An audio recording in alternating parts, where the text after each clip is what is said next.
Bueno, buenas tardes. Sí, esta dupla en particular tiene que ser para un tema bien particular y que quizá cuando en la preparación hablábamos con Georgette amerita un seminario entero, quizá. Y el desafío de nosotros dos, como dijo Fabio en la previa, que nos cuesta quizá ser concretos y hablar poco en un tema tan amplio y tan diverso y poder justamente plasmarles o dejarles algunos puntos de vista al respecto y sobre todo invitar a la reflexión.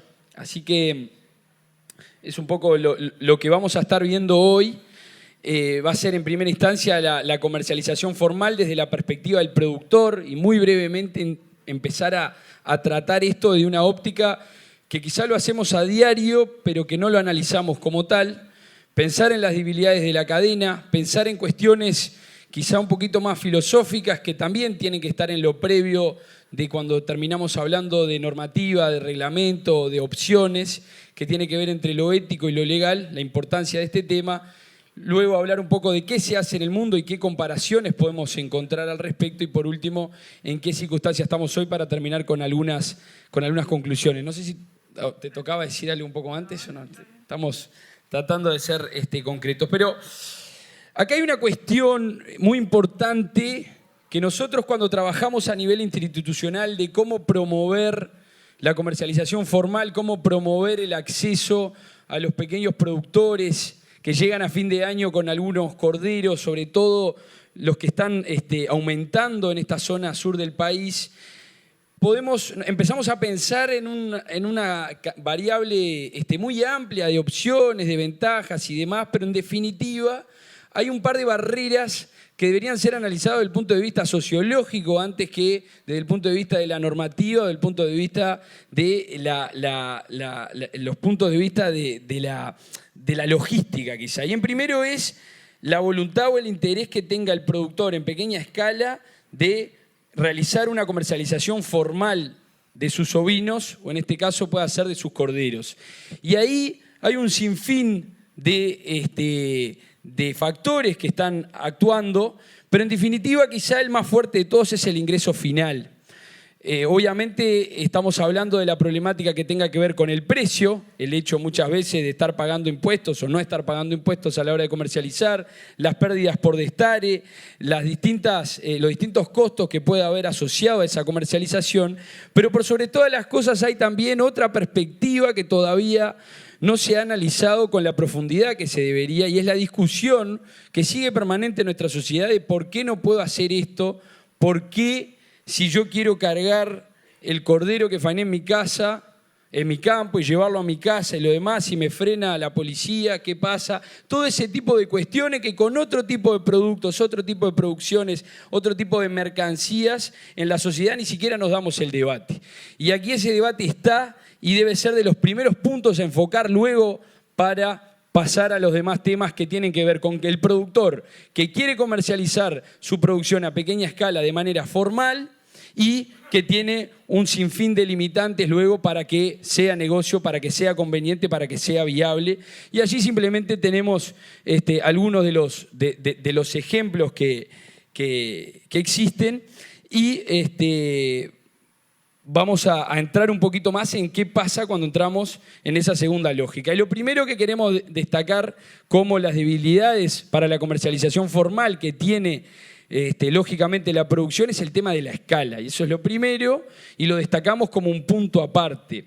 El resto de los puntos que están aquí presentados los extraemos básicamente de una consultoría que realizamos en el marco del Sistema Nacional de Innovación y Desarrollo Rural para que alguien nos pueda escribir lo que más o menos todos ya sabíamos. Y eso quizá algunos piensen es en vano, pero metodológicamente es muy importante para poder tener referencia a decir esto que ya conocemos los 19 departamentos del país y las 19 distintas, o las más distintas realidades que tenemos para cada escala, para cada sistema productivo, cómo lo empezamos a contabilizar y allí empezar a través de esta metodología, de esta consultoría, poder ver puntos tan importantes como lo que tiene que ver con la heterogeneidad que tienen los productores y el desafío que eso genera a partir de las expectativas de los frigoríficos o de la demanda, la estacionalidad de la oferta y cómo eso afecta lógicamente en los precios, lo que es la competencia entre el precio de la carne ovina en canales informales o formales, y justamente esa discusión que venía previamente. Yo ni me propongo vender algunos tipos de bienes y servicios de manera informal, o por no decirle ilegal. Hay otros que tenemos normalizado en nuestra sociedad que sí. Y si primero no encaramos desde esa perspectiva la problemática, esta realidad va a estar y justamente tendiendo a lo otro. Hablamos del arraigo de las pautas culturales, de la tradición, de la perspectiva que tiene la comercialización formal o informal, y también ha estado presente en estos últimos tiempos cuestiones como las experiencias de comercialización formal, cuando el mismo productor tiene ganado vacuno y cómo le va y cómo la pasa, y cuando tiene ganado ovino, la misma circunstancia. Otra debilidad importante, la generación de mercados grises. Este pequeño productor puede vender a la feria, tiene ciertas pérdidas con precio, también tiene otras ventajas, pero muchas veces esa venta en la feria termina justamente también en una faena clandestina para la comercialización. Y esto nos pasa en todos lados. Por último, otra debilidad de la cadena es un claro desfasaje desde el punto de vista de la infraestructura en dónde está la oferta y dónde está la demanda. Y si bien la ovinocultura está creciendo en el sur del país, en estos mapas se ve claramente muchas veces las incapacidades que tenemos o las dificultades que nos ha traído el propio mercado en su evolución de poder ser conveniente en cuestiones de flete, en cuestiones de logística para la producción ovina. Pero pasando brevemente por esta introducción, es que vamos a este tipo de pregunta. Porque particularmente, y por eso quizás esta dupla que está acá presente, ¿de dónde venimos? Georgette de la investigación y yo desde la administración actual, para plantearnos cómo se encaran estos desafíos. Y en la actual administración, cuando se comenzó, el nuevo jefe de policía de Canelones dijo, la ley hay que cumplirla y vamos a salir a buscar dónde están las irregularidades, y enseguida causó una revolución en todo lo que es la población o la sociedad rural del departamento de Canelones, en cómo que nos van a empezar a meter presos por hacer lo que siempre venimos haciendo. ¿Cómo es que esto, que somos trabajadores honestos y queremos vender nuestra comercialización, de nuestra producción, que de otra manera no podemos, va a ser punible? Y enseguida los poderes políticos, claramente, tomando sensibilidad, dicen, bueno, estas leyes por este momento las vamos a ignorar y vamos a hacer las cosas como siempre las venimos haciendo, porque en definitiva no podemos castigar a esta gente. Y seguimos caminando, en cierta forma, mirando para el costado a una realidad, sin derogar leyes, pero tampoco sin cumplirlas. Y por lo tanto, la cuestión entre lo ético y lo legal es esta realidad que está expresado en esta diapositiva, y acá yo me tocaba dejarte a ti, Georgette. Sí, bueno, dale. Menos mal que me dejó porque... Bueno, muchas gracias. No, y acá lo que muestra justamente que de alguna manera nosotros como institución de investigación hemos promovido lo que es, todas las instituciones, ¿verdad?, promovido y hemos buscado alternativas para los productores, vamos a decir, de menor escala, ¿tá?, con un rol social bien importante. Y ahí en esa diapositiva, es un trabajo de Andrés Ganzábal, muestra el incremento que ha habido en este tipo de sistema, ¿no?, cómo han crecido no solo los productores, sino, bueno, primero los establecimientos y los productores. O sea que eso, de alguna manera, tenemos esto pertenece, si no me equivoco, a Canelones, pero evidentemente el crecimiento de pequeños productores ha sido a nivel nacional, ¿tá? Entonces, esa es la primera cuestión que nos preguntamos. Bueno, o que hicimos de alguna manera, no empaquetamos todo, ¿no? Promovimos lo que fue el crecimiento de los productores y no fuimos o sí fuimos, pero todavía no hemos logrado lo que es la comercialización formal, ¿ah? Es un rubro rentable, es resiliente, de fácil adopción. Hemos estudiado mucho en lo que son los animales, justamente, los animales prolíficos. Ustedes saben que con poquitos animales se produce bien. Generalmente muchos productores que vienen del área lechera, que han tenido problemas, saben hacer pasto, entonces les va bárbaro, ¿ah? Y les va bárbaro que son los productores que te llaman por todo, ¿no? Son gente que está atenta, no permiten que se les muera un solo animal, duermen con los animales, Y entonces para nosotros como investigadores es la felicidad más grande porque adoptan todo, ¿tá? Pero después les pasa esto que queremos plantear hoy. ¿Cuál es para acá? Acá está alguno de los ejemplos de la investigación que ya están publicados, que justamente lo que es la producción de cordero al pie de la madre, los módulos intensivos de producción. Bueno, hay infinitas publicaciones donde ustedes pueden llegar y producir en pequeña escala de forma muy, muy intensiva. Y bueno, pero es verdad que son productores que, ahí ustedes ven este trabajo, donde muestra la escala que llegan a tener. Son productores chicos, son productores, en este informe justamente muestran la cantidad que hacen un resumen y muestran la cantidad de animales que puedan llegar a tener por productor. Y bueno, y acá este mismo informe muestra, va a nivel de lo que es frigorífico y pregunta, hace una encuesta de cuántos animales estarían disponibles a levantar. Y bueno, en la mayoría de los casos, por más buena voluntad que tienen, muchas veces el camión no entra o no considera ir por la cantidad que tiene. Además de lo que decía Carlos, que no siempre están prontos al mismo tiempo, y entonces ahí está la limitante, ¿verdad? Son 3 ejemplos de 3 zonas del país, pero bueno, ahí ustedes lo que muestran es la cantidad de cordero y cuándo lo están produciendo. Entre septiembre y diciembre, cordero generalmente es producido al pie de la madre, ¿está? No sé si se va. Bueno, ¿qué hacen en el mundo? Esto me agarró un poco por sorpresa porque me fue bien difícil encontrar qué hacen. Incluso voy a estar en riesgo porque ahora después va a estar hablando el doctor Hawkins y consulté a los australianos para ver qué hacían, sobre todo a nivel de Western Australia. Pero lo primero que revisamos fue el tema de los mataderos móviles, buscamos hasta dónde habían llegado. Bueno, hay muchos intentos a nivel internacional, pero generalmente tienen el impulso, matan algo y después decaen, ¿tá? Tienen unos costos operativos muy importantes. Generalmente si no lo subsidia de alguna manera el gobierno o no, y bueno, la cantidad de animales que pueden matar realmente no es adecuado. Entonces hay intentos, hay algunos funcionando, pero no es la mejor de las herramientas, ¿tá? Ahí se la. Bueno, muchas gracias, Carlos, por la. Vuelve y que se hizo tan amable. Sí. Después estaría lo que es la faena en mataderos habilitados y comercialización propia. Eso es lo que ahora les voy a mostrar, lo que hace sobre todo en algunas regiones de Western Australia. Después sería lo que es la faena predial, que es lo que nosotros de alguna manera estamos, no sé, intentando o viendo de que se pueda en algún momento legalizar. Y bueno, y el fortalecimiento de la cadena formal. Bueno, en cuanto a lo que les decía recién, en cuanto a la experiencia internacional de faena en menor escala y los mataderos móviles, ya les digo, han habido muchos intentos a nivel de todos los países.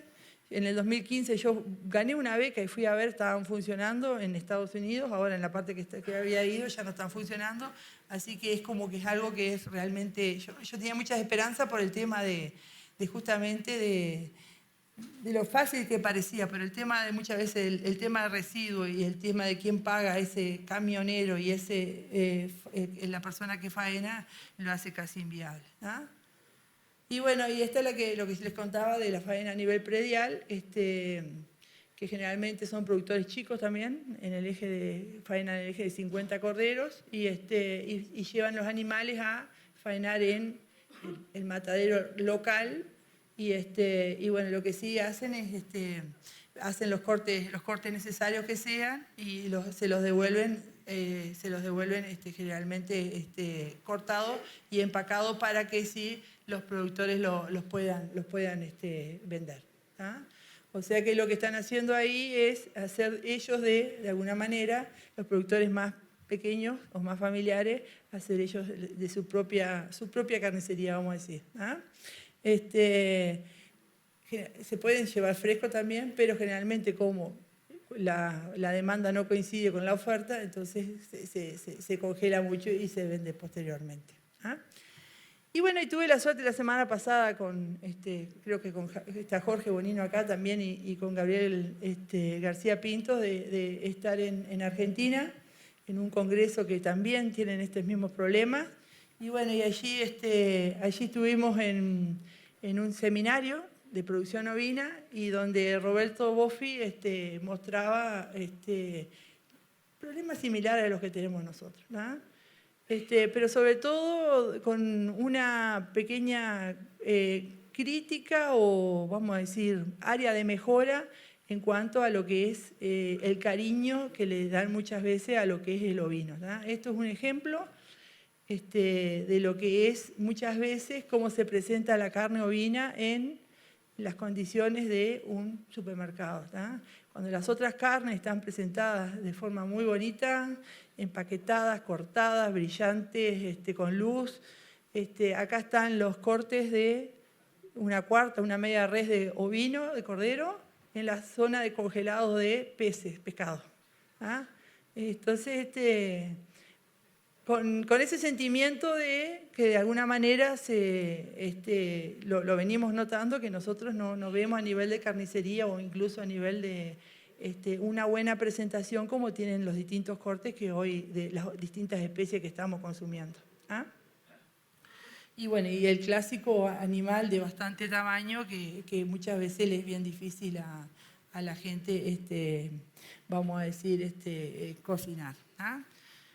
Y bueno, y entonces esto es un poco lo que Boffi decía, y capaz que es un poco lo que coincide con lo que estaba hablando Rafael, el señor carnicero, donde ellos hacían un cálculo nomás de lo que sería vender o presentar una caja de un corte, de cortes bien, dejar semanalmente una caja, vamos a decir, de 10 kilos de carne.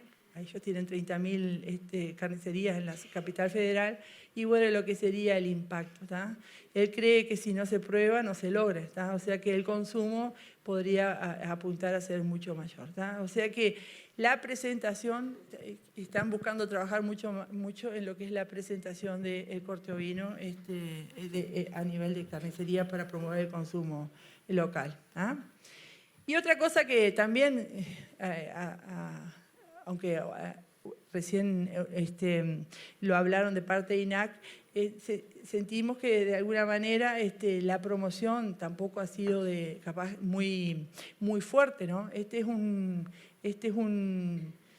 Si después lo pueden buscar en la web, es una forma de promoción de la carne que tuvo Australia, está brillante, está bien buena, bien contagiosa. No sé si vieron la que hizo, ¿cómo se llama? Paso de los Toros con Forlán y con Suárez. Bueno, yo creo que tenemos que ir por algo así bien. Y bueno, y acá lo que ellos promueven, que nosotros tuvimos campañas de consumo ovino, de carne ovina, pero yo creo que de alguna manera, que hace mucho tiempo, están los medios de comunicación, se quedaron, vamos a decir, avanzaron muchísimo, y hoy tenemos los influencers. Ellos hablaban de los influencers, hablaban de los medios que hoy tenemos. Entonces yo creo que es una muy buena oportunidad para gente inteligente, porque yo no sé usar nada de eso, de promocionar justamente la carne ovina y sobre todo de promocionarla haciendo de un producto bien bueno, bien elegante, vamos a decir, que sea tan bueno como es los otros cortes, que sea fácil de procesar. Y bueno, y les invito a que después, si quieren, vean esa propaganda. Pero creemos que pasa por ahí, de alguna manera, el aumentar el consumo. Después tenemos que buscar el nexo entre esos productores y la comercialización. Y para eso le voy a dar la palabra a Carlos. Bien. Volvemos a Uruguay. Estas son las cosas que, mirando al mundo, estaría bueno jugar al fútbol como la selección argentina y funcionar como el Estado australiano, pero a veces estamos al revés en ese sentido y son los buenos ejemplos para comparar. Entonces, en esta parte de acá, brevemente, vamos a ver un poquito, muy brevemente, un tema que sí da mucho más para profundizar en lo que es legislación y alternativas al respecto. Y quiero adelantar desde ya que la diapositiva la hizo Georgette. para cubrirme. Pero sobre todo cuestiones con lo que tiene que ver con la situación de la cadena en el consumo, con lo que tiene que ver con la situación de la cadena en la promoción, pensando en las últimas diapositivas que presentó Georgette, y en qué casos tenemos para replicar, para escalar, y qué ejemplos podríamos utilizar en ese sentido como para dejarles la pelota picando. Y esto es lo que yo decía en estos recortes que están acá, que si algún jerarca después me ve me podría reclamar, pero la realidad de que se viene hablando y de hace muy buen tiempo en distintas alternativas, pero el estado de situación, en definitiva, es el mismo. Y eso no es por inoperancia, eso tiene justamente que ver con los tire y empuje que hay entre las distintas responsabilidades que hay en este mundo, pero que sin lugar a dudas nos tienen en un lugar complejo y con dificultades de avanzar. No por falta de voluntad, no por falta de trabajo, por sobre todas las cosas, porque no es un tema sencillo de encarar por las cuestiones que mencionábamos en la primera parte. Pero luego, la situación de la cadena en el consumo, y estos datos de INAC son muy interesantes cuando comparamos, por ejemplo, lo que son la cadena ovina con lo que tiene que ver con la carne porcina y la carne aviar en nuestro país.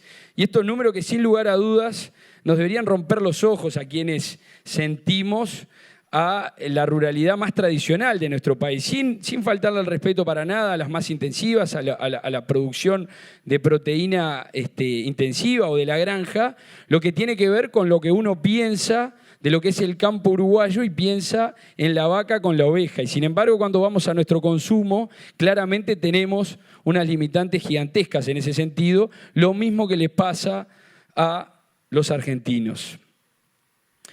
Cuando vamos a las situaciones de promoción, allí es donde también vemos las mismas dificultades y lamentablemente me perdí la parte anterior, pero seguramente hayan hablado de lo que tiene que ver con la dificultad de conseguir cortes en particular, la dificultad muchas veces que existe en poder sensibilizar o intentar motivar al consumidor a optar por los cortes ovinos por sobre los cortes bovinos o aviares, y lo que tiene que ver con la promoción de nuevos públicos, con la posibilidad de salir un poco, de pensar por fuera de la caja de a quién le tenemos que vender nuestra carne ovina y no necesariamente comer ovejas, comer un cordero a fin de año, comer un cordero en un festejo, en una celebración y esas posibilidades que se puedan generar. Y por otro lado, una limitante muy grande también en lo que es conocer nada menos que estos cortes, que cuando uno se adentra en las zonas urbanas, en las ciudades, también es increíble a veces la cantidad de gente que se crió comiendo pollo y que no conoce la milanesa de oveja, por ejemplo. Y en eso también entendemos que puede tener un rol lo que son el concepto de las compras públicas, por ejemplo, en la educación pública, por ejemplo, en lo que es conocer esta proteína en todas sus bondades, particularmente en la organoléptica, como para después generar esa costumbre. En casos a replicar o escalar en lo que tiene que ver justamente con nuestro tema central, la comercialización formal, y acá trajimos brevemente dos, un poco en el apuro de los tiempos de la presentación, pero porque tienen bastante incidencia del sector público, era lo que nos animábamos a hablar, y sé que se habló anteriormente del cordero esteño como un ejemplo, con todo el camino que queda por recorrer allí para los productores, y con otros ejemplos que también tienen un largo camino recorrido y por recorrer, como las distintas concentraciones que por momentos se han pretendido que sean en modalidad de compartimientos, pero que en definitiva hoy, como es el caso del campo en San Gabriel, del Instituto de Colonización, que funciona como una concentración, que funciona por un lado en el fomento del rubro como un fondo, un banco ovino, pero por otro lado tiene también la impronta de una concentración para permitir esa comercialización formal con ventajas para los productores. Y la pregunta ahí es, ¿serán este tipo de ejemplos suficientes?